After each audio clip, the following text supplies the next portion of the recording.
ndiwankulu kuposa vuto lina lililonselo tikomana nalo dzikoli.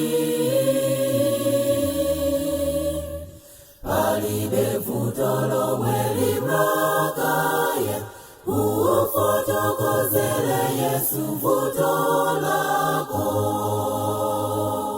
Kodi simuna ndiye olenga, ndiye osamaye wamphamvu, simuna vezo zizisatu. Kodi simunamve, kodi simunamve, kodi simunamve, kodi simunamve. Kodi simunamve kuti mbuyatu anachiza matenda mene analipa dzikoli. Nanga bwanji ukayikaye palibe ntenda yomwe imrakaye ufotokozele Yesu vuto lako.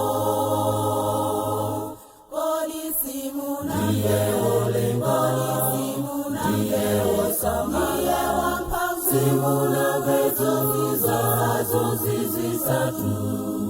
Kodi simunamve, kodi simunamve, kodi simunamve, kodi simunamve.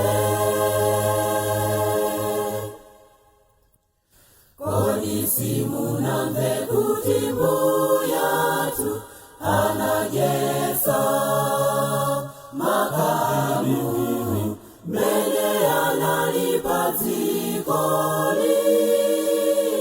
Umuuze za njala yako